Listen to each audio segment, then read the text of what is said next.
Hey guys, it's Eileen. I am spinning.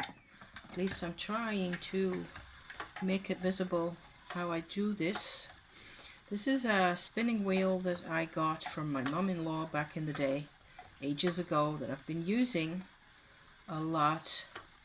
And I've been watching spinning videos on YouTube recently where everybody seems to be using carding machines. I don't have a carding machine. I only have like paddles, and the result's different when you do it like this, because as you can see it's kind of a lot of work and goes fairly slowly. So yeah, of course there's that. I've just been experimenting with using my end products, my yarns in crochet and so on and so forth recently, again enjoying it a lot. I just thought I'd show this, and kind of trying also to make it to record it in such a way that you can actually see how I am doing this. The advantage I suppose for this kind of a method, and the real reason why I do this kind of spinning like this, is that you can change your mind about color combinations or texture combinations as you proceed. So if I decide that I only want a limited quantity of this, or I suddenly decide that had enough of the orange in here and I want pink instead, then I can do that. So I have all my options, all my kinds of yarn, all my kinds of fiber at my disposal, and I can basically change my approach, which you can also do, of course, if you have everything carded together beforehand. But you still, if you card this together, you have to, sort of stick with that fiber combination then. So this is my second yarn. This is just a little intro here. I haven't been on YouTube at all over the past couple of weeks. Things have been kind of complicated and challenging and confusing in general. I am okay though. I feel great because I've been out in the sun a lot, and so I'm slowly sort of recuperating from having not had enough of a summer holiday last year, and before that all the stress with everybody's the pandemic and all that, and the lockdowns, and it's just been a lot of changing in this household and personal work and whatever else. So recently, over the past 2 months or so, I've noticed that I have been it's kind of weird. I don't know if anybody else has got similar scenarios going on at the minute, but it's like I am continually, more or less continually, completely exhausted, but I'm also really interested in keeping going with creative projects. So one example, just to keep it limited to spinning business today, even though I have like 3 or 4 other things going on at the moment. Okay, this is where the orange needs to come back in. See how it comes back in? Like that, but I'm out of the blue altogether, so I have to pick that up here because they're on the table right next to me. So this is kind of tightly carded, like it comes out of the carding machine of the people that I buy it from. Yeah, so complicated things, exhausted and still very interested in life, and just keep on going. And even though you don't really have any oomph any oomph to speak of. Gosh, so can I show what this looks like on here? This is a modern spinning wheel. So as I was sort of proceeding to try and tell you about, I have been doing quite a bit of spinning, even though the weather is getting warmer. This kind of work does get sticky to the hands. It's okay for now, but the let me see if I can push it back a bit, like so. We can move on a little bit, because the adventure recently one of the adventures, okay, has been that I do happen to own a second spinning wheel. This is a modern one that I got from my mum-in-law ages ago, and I started working with it. Gosh, my mum was still alive, because I remember being really surprised at how much I loved this work and didn't really understand it, and I felt like it was this huge deal for me. And my mum went, like, at the time when I talked to her about it, she said, well, it gives you a feeling of independence, doesn't it? That's the word she used, actually, independence. And I was like, okay, since when is independence a good idea or a thing? I never talked with my mother about being independent in any way whatsoever. So, that being as it may, I just love doing this still, and it's especially recently, in the last couple of years or so, I've been making these kinds of yarns with this type of mixture of fibers, and sometimes I have 2 or 3 silks, 2 or 3 colored wools, and a base wool that I use for strength and just to have an overall sort of a natural fiber effect to the end result, whether it's knitting or crochet or any of this kind. So the adventure recently has been that I do own a second spinning wheel that got given to me by my friend who had gotten it from a friend of hers. That's very different from this one. This is a modern sort of 70s redesigned kind of a spinning wheel, a Louette. It's a European, I suppose it's a French make. I haven't really looked that up even. I've just used it a lot. And upstairs in my, I suppose you should call it my attic, I suppose it is, which is also where the central heating is and the office, the computer office and so on. I have what's called a Saxony wheel, and I will, leave this off here and take you upstairs and show it you, because over the past couple of weeks, it's been a few days now, I think it was Friday when I worked with it last, I find it utterly fascinating that the two machines actually work different and feel really different to work with. This one, for example, when I pause it like this, I have to park what I am, the fibers that I'm working on, over to the side. I also have to make sure that my big wheel that has a hole in it, like so, this hole here, this hole needs to be more or less at the top. Otherwise everything topples back and often starts unwinding even. So I'm gonna pause for 1 minute here. So up to this creature here, and it turns out I can also still spin multicolor as long as I don't do too much at a time. Sorry for the heavy breathing. Stairs. I am and always will be a panda on the inside. So this is can you see the wheel? You can also see the bobbins. Look, I can do 3 threads into 1 ply. So a bobbin that has, you can't see the wheel. Let me see if I can straighten this out a little. Can you see the wheel? Sort of. At the back. I want to reposition this. You might think it's easier to move the camera. It's not really. I will just have to shift myself as well.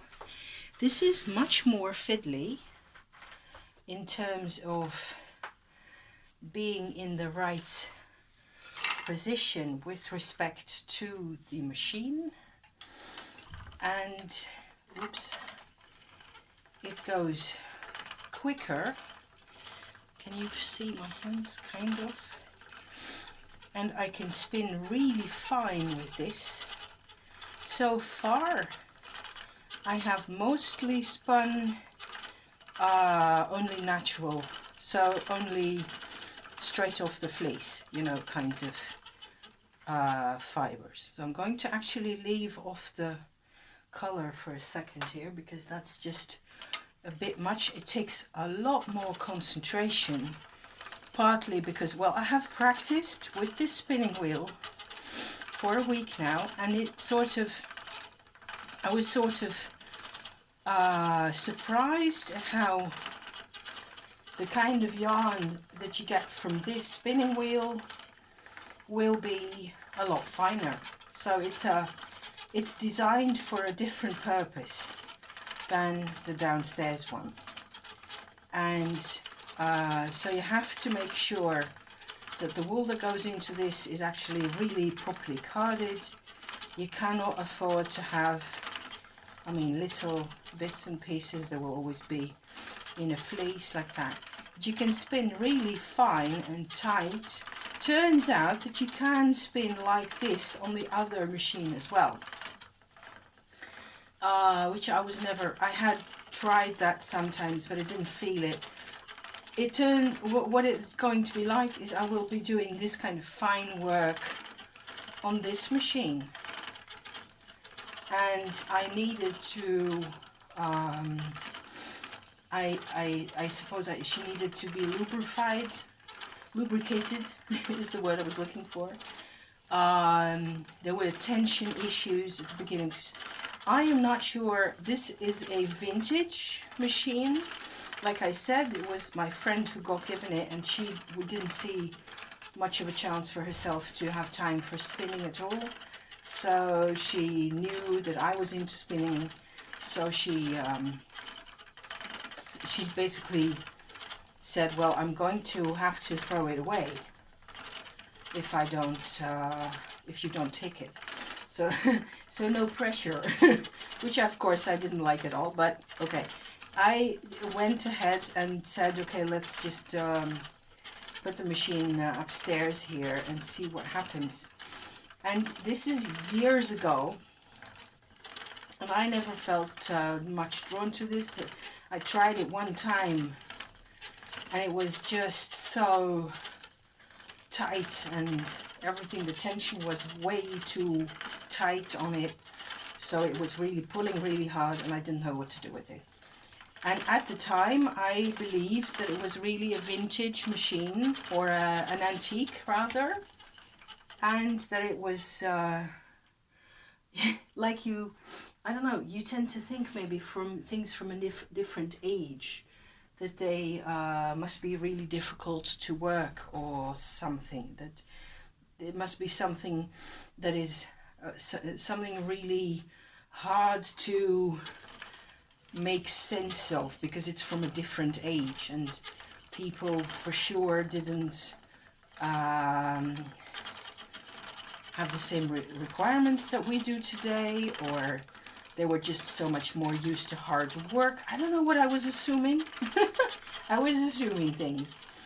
Anyway, by now, what with having the lubricant in there, I actually just used more stuff that I make myself, that is also my hand cream and things like that. Coconut oil and beeswax and honey, basically. Heat it up together, and on a moderate heat, and sort of melt it together and mixed up. And that stuff is in here as well. And as you can hear, there's hardly any noise. There's a little bit of a spinning noise, I suppose. So I have been trying to put in some color, not too much, but I'm also enjoying the 3-ply possibility. I have 2 full bobbins over there on my rack here. So this is kind of, I think this is so cute, and it is very different from the other spinning wheel, and it's also quite comfortable to work with, and there's no more problems, and you just have to know how to do this. But still, having said that, the I have seen people spin thicker yarn of the type what I do downstairs or carded, you know, onto this type of machine.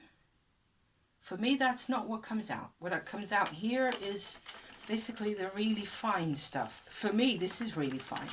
People spin much finer than this, of course, by hand even. And I suppose it all really depends on how attuned you are to the machine and so on. You must, this pulls quite a bit, and I don't think there's a actual setting possibility up there where you can have it pull less than this. So this is kind of the level that it will always pull at. So in that case, then I'm not going any finer in my hands than what you see here. I hope you can see what I'm doing a bit.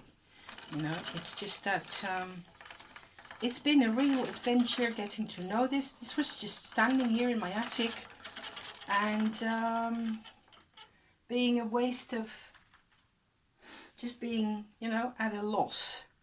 I was completely at a loss. Let me see if I can pull you in a little closer with the camera so you can sort of see what I'm trying to combine here, like so. So this is a mix of different types of silk and blue wool as well, and there's some green flax in there. I was trying to make like a princess type yarn because this feels very fairy tale-ish somehow. It's a fairy tale sitting up here, which is the downstairs spinning wheel has become so normal for me, you know. I don't look at it like that at all. It's part of my life, and I use the yarn for all sorts of purposes, to knit and crochet, as I've said a couple of times already, and I'm making a sort of a holiday bag for all my tarot equipment that I want to bring along.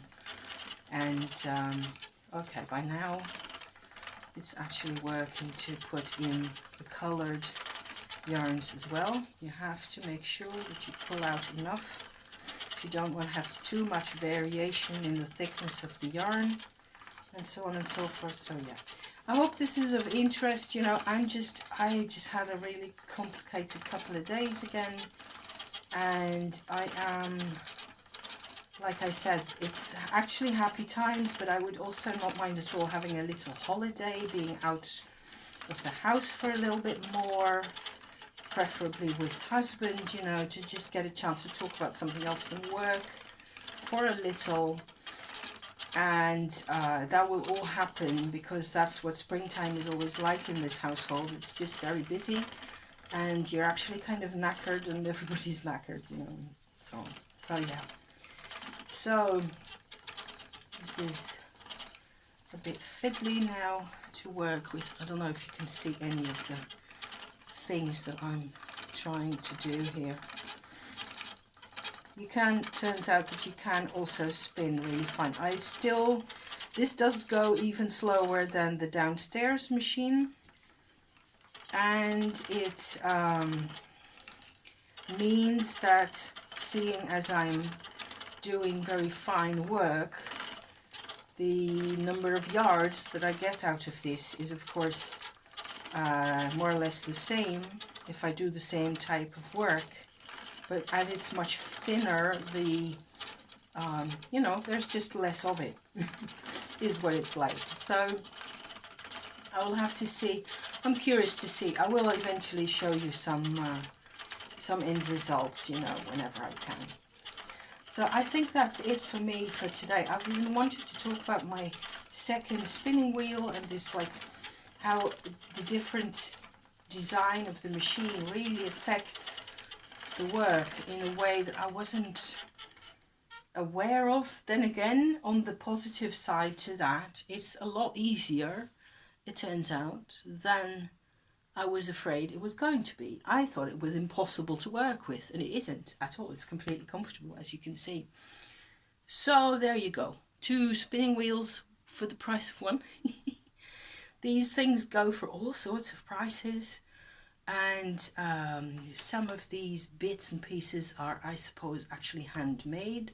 This is very asymmetrical, this part here. Some of the bobbins are definitely antique because they also look hand carved. Other than that, I think this is a 1970s, just like a reconstruction. I actually thought for a little while that it was a toy or a, you know, pretend decoration spinning wheel. Turns out it isn't. You can really spin on this. I don't think anybody's ever really used it. So, except maybe for half an hour or so, and then because of the tension issues, they got fed up with it, just like I did. So yeah. So there. Thank you for watching. I will be back again. You know, this is just another one of those rambles. Thank you. I hope you're well, and I, hope you see you next time. Okay? Bye for now.